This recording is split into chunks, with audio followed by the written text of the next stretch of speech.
All right, let us say hello to John Salter, who returns to the Bellator cage this Friday night in the main event of Bellator 264. He will challenge Gegard Mousasi for the Bellator middleweight title, an ongoing journey for over 2 decades with wrestling and MMA.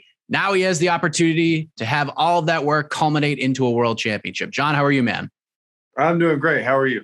I'm doing great. So I'm wondering if your initial reaction to getting this title fight was about time, because I mean, it has been like a really long journey for you. Like, you've been knocking on the door for a while now, and now you have the chance to get up and answer it. Was that sort of how you reacted to this?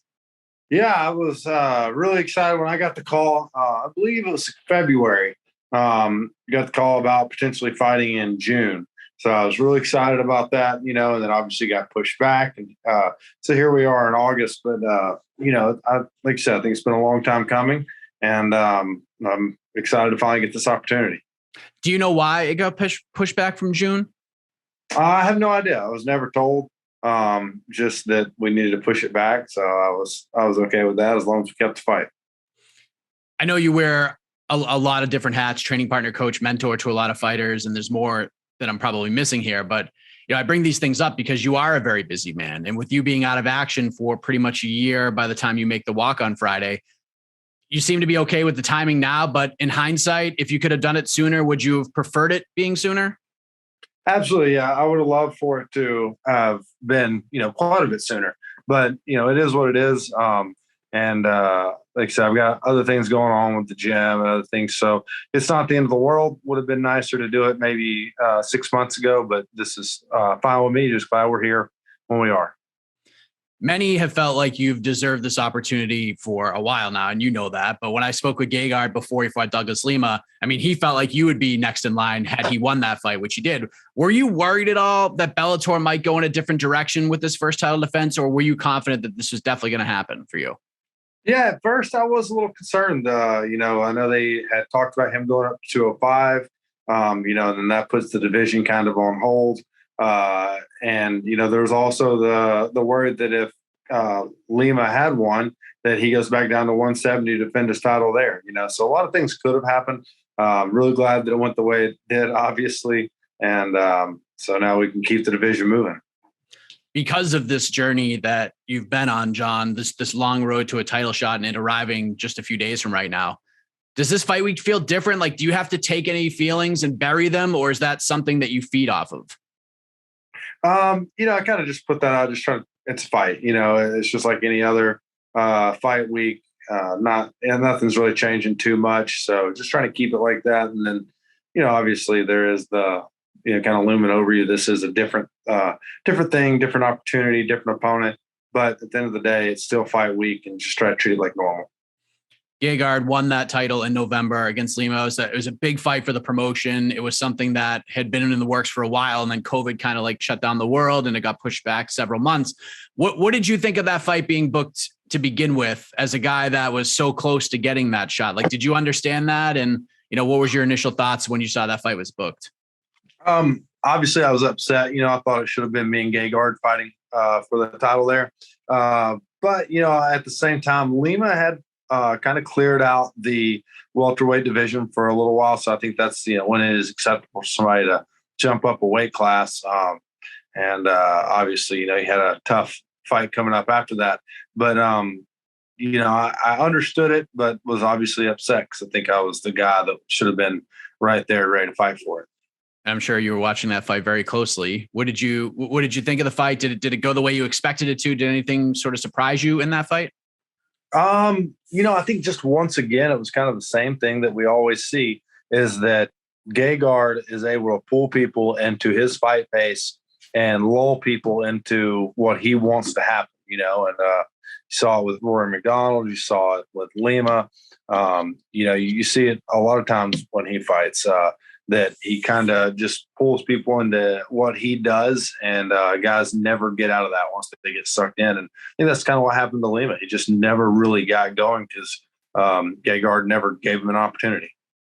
I spoke with Gegard a little earlier, and he feels, at least the way a lot of people look at this fight on paper feel when you look at this matchup. It's a classic catch-as-catch-can striker versus wrestler type of matchup. And, he's certainly down for that battle. He's been there many times, but one thing he's looking forward to are the exchanges that may have to take place in order for you to get this fight to the ground, to your bread and butter. How have you prepared for that aspect of the fight?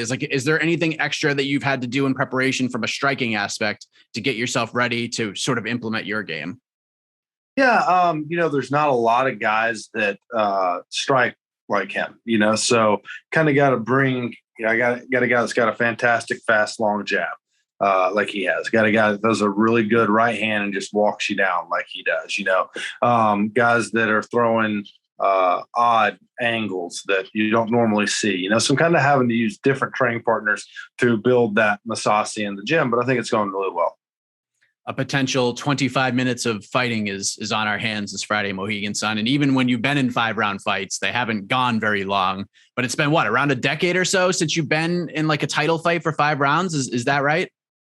Yeah, that's about right. So, and that one ended in the second round. So, I haven't gone deep that many times, been in the third round a few times. I had a bad turn, or had a couple of third rounds that were rough, and a few well. So prepared a little differently for this one than I ever have before. So I think those later rounds will be a lot better than they have in the past.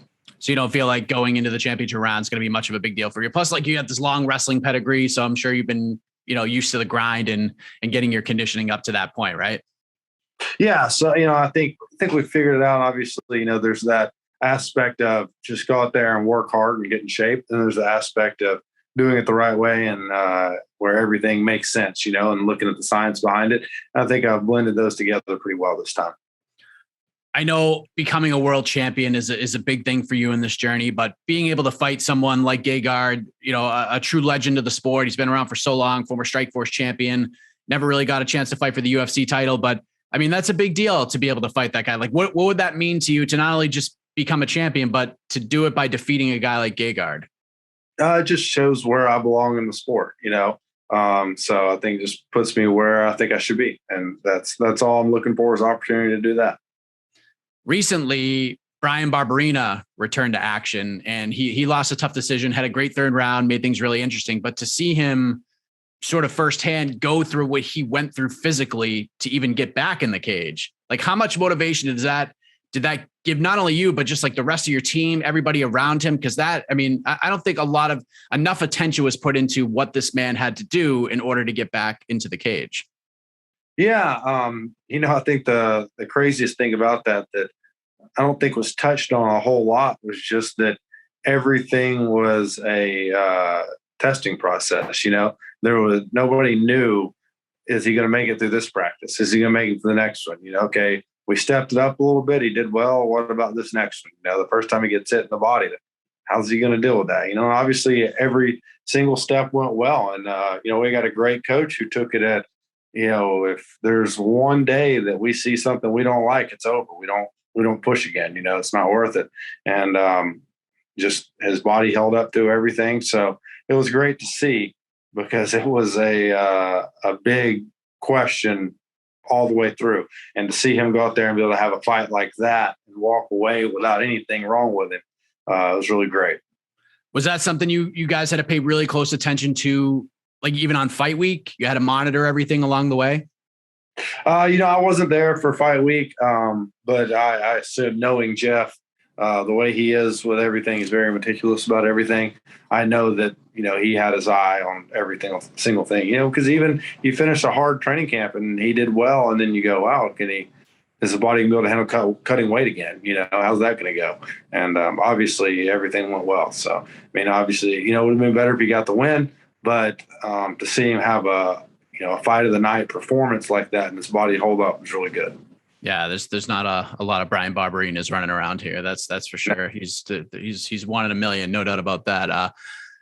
How does everything translate into Friday night, John? Like, you're shot at a world championship against a legend. It's going to be on Showtime, which is pretty cool for you too, I'm sure. But how does this all go down in your mind? How do you see this fight playing out? Josh, I'd love to say I'm going to go out there and finish him in the first round. That'd be great. But this is a guy that doesn't make mistakes. So it's somebody that, it's not capitalizing on him making a mistake. It's forcing him into bad positions and just keeping pressure on him, keeping him on his back foot. And, that's going to be the name of the game, and I think it's going to have to take 5 rounds to do it. It seems like Austin Vanderford will be the man waiting in the wings for the winner of this fight. Are you even looking at that right now, or is it just all laser focused on Friday night?